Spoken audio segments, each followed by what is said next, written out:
का स्वागत करते हैं, उनका अभिनंदन करते हैं, उनको नमन करते हैं।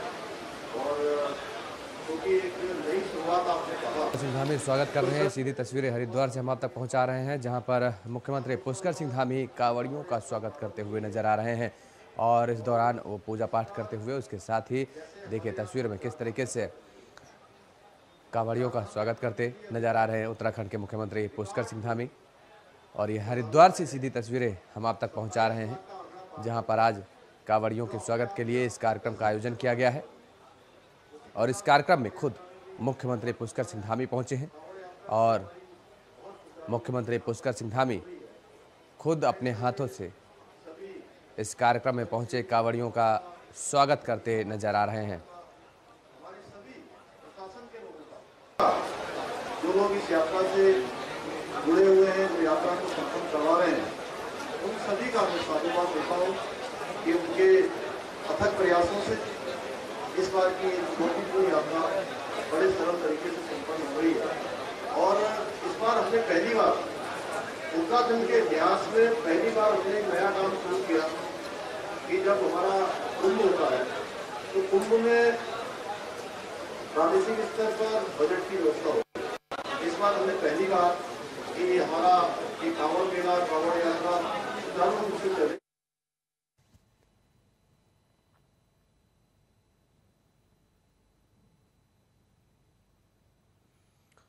और प्रधानमंत्री नरेंद्र मोदी ने की खिलाड़ियों से बात। कॉमनवेल्थ में हिस्सा लेने जा रहे खिलाड़ियों से बात की है प्रधानमंत्री नरेंद्र मोदी ने। पीएम मोदी ने बढ़ाया खिलाड़ियों का हौसला, खिलाड़ियों के साथ साथ उनके कोच से भी बात की है। तो प्रधानमंत्री नरेंद्र मोदी ने खिलाड़ियों से बात की है। खिलाड़ियों के साथ ही प्रधानमंत्री नरेंद्र मोदी ने उनके कोचों से भी बात की है। कॉमनवेल्थ में हिस्सा लेने जा रहे खिलाड़ियों से बात की है प्रधानमंत्री नरेंद्र मोदी ने और खिलाड़ियों का हौसला बढ़ाने का काम किया है पीएम मोदी ने। तो वीडियो कॉन्फ्रेंसिंग के जरिए प्रधानमंत्री नरेंद्र मोदी ने आज खिलाड़ियों से बात की है और इस दौरान पीएम मोदी ने खिलाड़ियों का मनोबल और हौसला बढ़ाने का काम किया है। खिलाड़ियों के साथ साथ उनके कोच से भी प्रधानमंत्री नरेंद्र मोदी ने आज बात की है।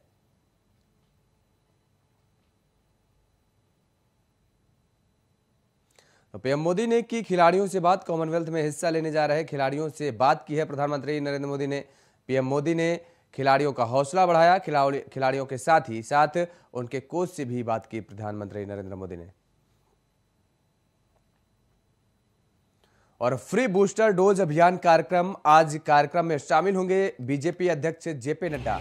12 बजे लेडी हार्डिंग अस्पताल जाएंगे बीजेपी अध्यक्ष। Bangla Sahib road lady Hardinge अस्पताल में कार्यक्रम का आयोजन किया गया है। स्वास्थ्य कर्मियों से बीजेपी अध्यक्ष आज बात करेंगे। तो बंगला साहिब रोड पर आज कार्यक्रम में शिरकत करेंगे JP Nadda. Free booster dose अभियान कार्यक्रम का शुभारंभ है। कार्यक्रम में शामिल होंगे भारतीय जनता पार्टी के अध्यक्ष जेपी नड्डा।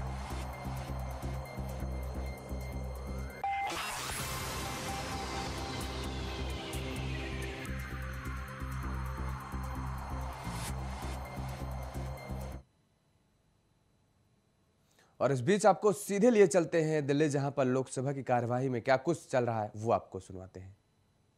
कम से कम हानि हो, क्या उस दिशा में मंत्रालय आगे बढ़ेगा? माननीय अध्यक्ष महोदय, मध्य प्रदेश से जुड़ा और पूरे देश से माननीय सदस्य ने पूछा है। कुल भंडारण क्षमता स्वयं की और किराए की 413 लाख मैट्रिक टन भंडारण क्षमता है। राज्य एजेंसियों के पास 362,77,000 मैट्रिक टन। महोदय, आपके माध्यम से मैं सदस्य को बताना चाहती हूँ, 2014 के बाद से कहीं भी अन्न खराब नहीं हुआ। 2020 से माननीय प्रधानमंत्री जी ने गरीब कल्याण पैकेज लागू करके साधारण व्यक्ति को नहीं 80 करोड़ लोगों को मुफ्त में राशन दिया जा रहा है। कहीं भी अन्न की बर्बादी नहीं हो रही।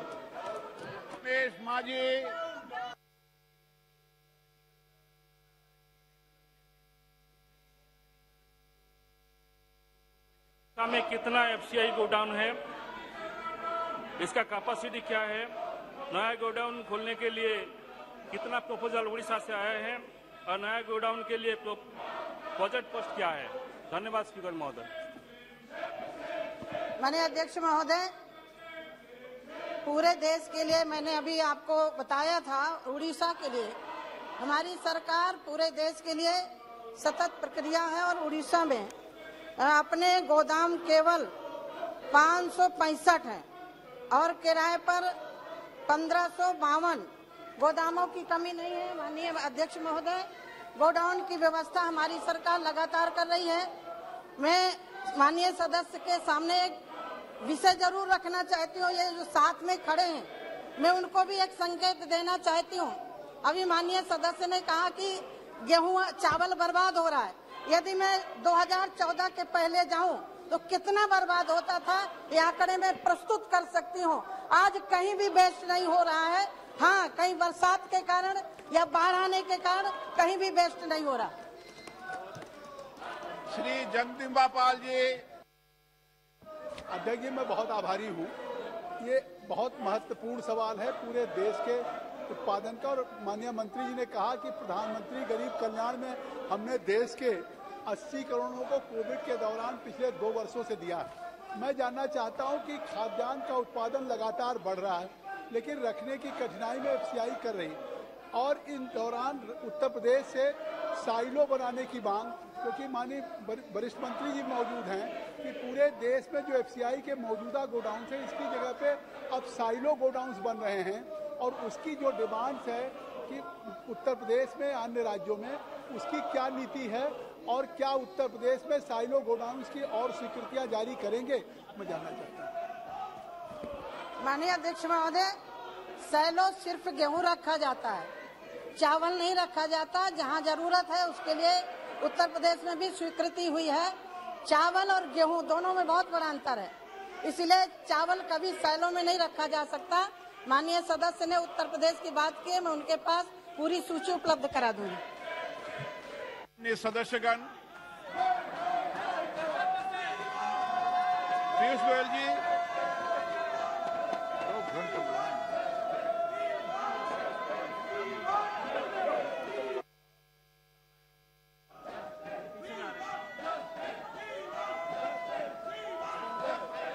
माननीय सदस्य ने बहुत ही अच्छा प्रश्न पूछा। वास्तव में प्रधानमंत्री नरेंद्र मोदी जी के आने के बाद देश भर में व्यापक व्यवस्थाएं की जा रही हैं, जिससे अनाज को बड़े एफिशिएंटली हैंडल किया जा सके, अनाज को बहुत अच्छी तरीके से वितरित किया जा सके। और इसके लिए पूरे सदन को जान के खुशी होगी कि रेलवे मंत्रालय, एफसीआई, सीडब्ल्यूसी, अन्य जो सरकारी विभाग हैं और कई राज्य सरकारों की मदद से हम आज देश में 249 साइलोस, जिसकी कुल कैपेसिटी 111 लाख मैट्रिक टन होगी, इसका काम शुरू करना, उसका काम प्रारंभ कर दिया है। हर एक प्रदेश में जहाँ जहाँ आवश्यकता दिखी वहाँ पे ये साइलोस आ रहे हैं। ये हब एंड स्पोक मॉडल में आ रहे हैं, जिससे एक जगह पर बड़े पैमाने पे चावल को लाया जाएगा और फिर छोटे छोटे इलाकों में, क्षेत्रों में स्पोक्स के माध्यम से ये चावल लोकल उपलब्ध होगा।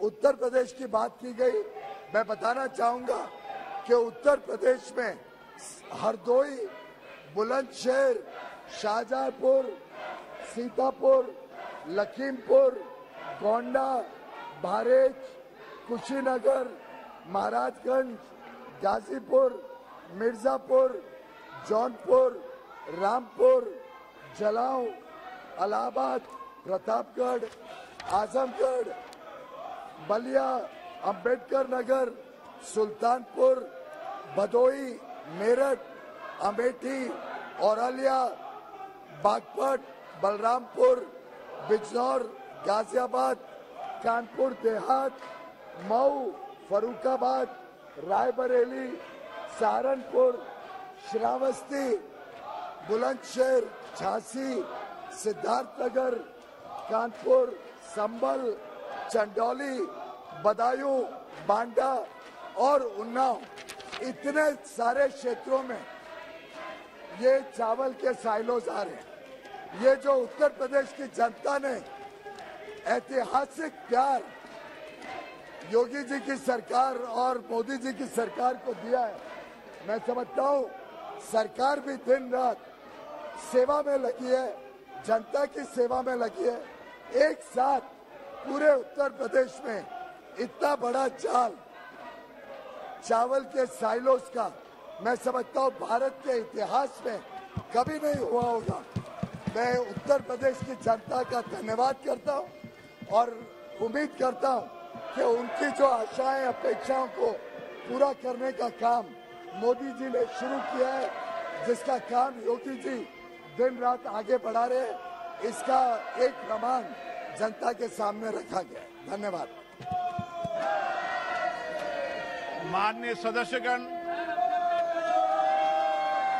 मैं आपसे आग्रह करता हूं कि ये सदन चर्चा और संवाद के लिए आप सब चुनकर आए हैं।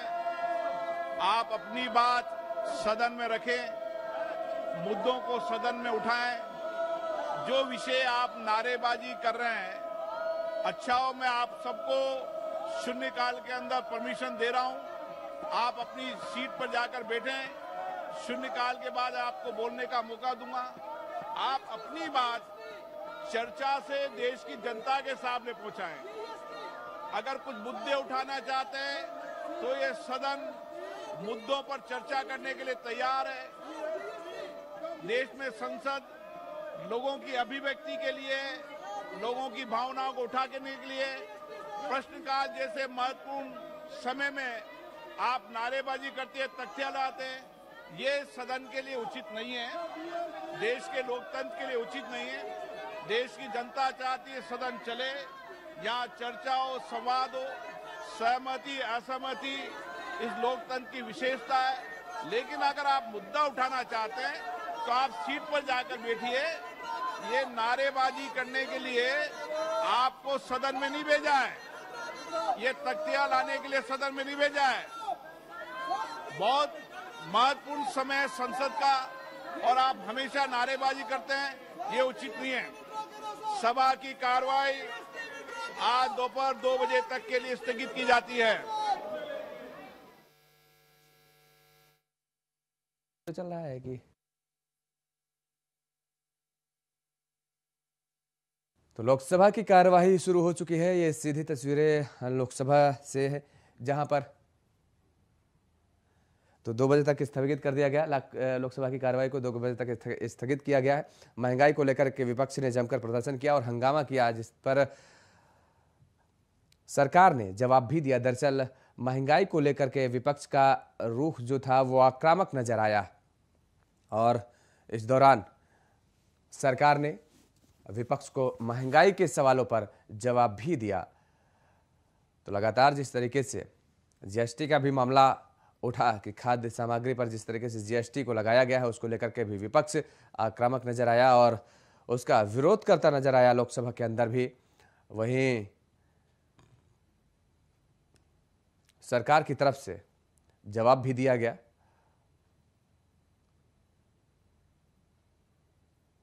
तो महंगाई को लेकर के लगातार विपक्ष आक्रामक नजर आ रहा है और इसके साथ ही आपको बता दें कि महंगाई को लेकर के लोकसभा में सरकार को घेरने का प्रयास किया गया।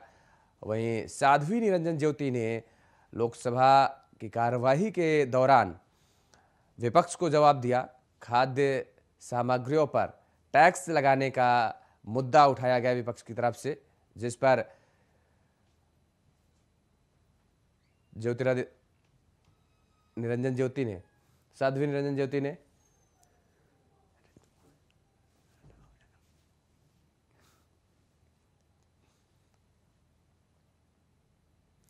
और सूत्रों के हवाले से यूपी की राजनीति से बड़ी खबर है। मंत्री दिनेश खटीक की नाराज होने की खबर सामने आई है। मंत्री दिनेश खटीक के इस्तीफे की पेशकश की है, यह बड़ी खबर है। आपको बता दें कि सूत्रों के हवाले से बड़ी खबर है। मंत्री दिनेश खटीक ने इस्तीफे की पेशकश की है। अफसरों की कार्यशैली से नाराज है दिनेश खटीक। सूत्रों के हवाले से यह बड़ी खबर है। विभाग के अफसरों की कार्यशैली से नाराज हैं दिनेश खटीक। और विभागों के अफसरों की कार्यशैली से नाराजगी। जल शक्ति विभाग के राज्य मंत्री हैं दिनेश खटीक। तो जल शक्ति विभाग के राज्य मंत्री हैं दिनेश खटीक, जो कि नाराज बताए जा रहे हैं। विभाग के अफसरों की कार्यशैली से नाराजगी देखने को मिली है। और सूत्रों के हवाले से यह भी बड़ी खबर है कि जल शक्ति विभाग के राज्य मंत्री दिनेश खटीक ने इस्तीफे की पेशकश भी कर दी है। सूत्रों के हवाले से यूपी की राजनीति से बड़ी खबर सामने निकल करके आ रही है। उत्तर प्रदेश सरकार के मंत्री दिनेश खटीक ने इस्तीफे की पेशकश कर दी है। सूत्रों के हवाले से बड़ी खबर है, मंत्री दिनेश खटीक ने इस्तीफे की पेशकश की है और अधिकारियों की कार्यशैली से वो नाराज बताए जा रहे हैं।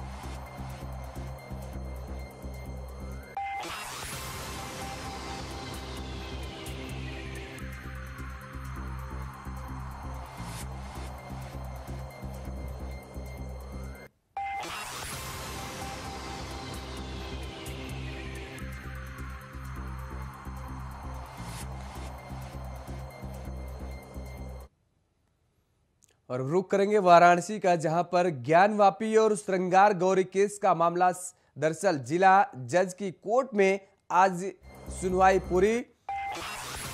राखी सिंह के अधिवक्ता ने अपना पक्ष रखा है। मामले में केस की पोषणीयता पर बहस हुई है। 21 जुलाई को मामले में अब अगली सुनवाई होगी। तो जिला जज की कोर्ट में सुनवाई पूरी हुई है। राखी सिंह के अधिवक्ता ने अपना पक्ष रखा है। मामले में केस की पोषणीयता को लेकर के सुनवाई हुई है। ज्ञानवापी और श्रृंगार गौरी केस का यह पूरा मामला है, जो जिला जज की कोर्ट में आज सुनवाई पूरी हुई है। अब ज्ञानवापी में 21 जुलाई को अगली सुनवाई की जाएगी। ज्ञानवापी मामले में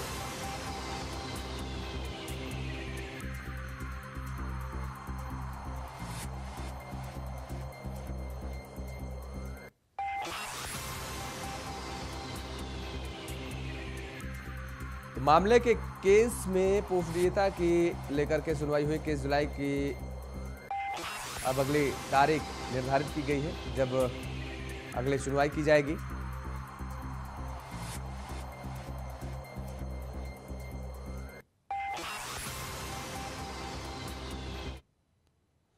उधर महाराजगंज के कुही थाना क्षेत्र के कुल्ही बाजार में सड़क चालकों ने मारपीट की। सवारी बिठाने को लेकर दो ऑटो चालक आपस में भिड़ गए, जिसमें करीब आधा दर्जन से ज्यादा चालक और अन्य लोग घायल हुए हैं।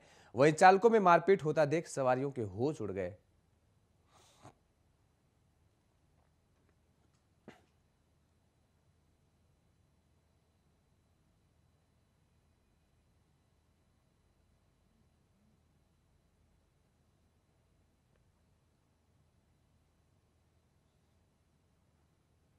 बीच सड़क पर ऑटो चालकों में मारपीट हुई। सवारी बिठाने को लेकर के आपस में ऑटो चालक भिड़ते नजर आए।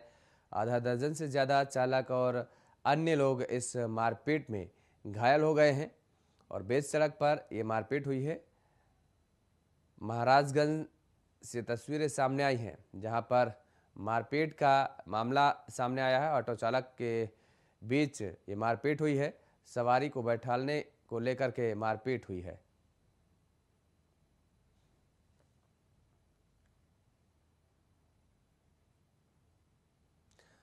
फर्रुखाबाद में फतेहगढ़ कोतवाली पुलिस चोरों पर लगाम लगाने में नाकाम साबित हो रही है। फतेहगढ़ कोतवाली क्षेत्र में बीती रात चोरों ने 2 घटनाओं को अंजाम दिया।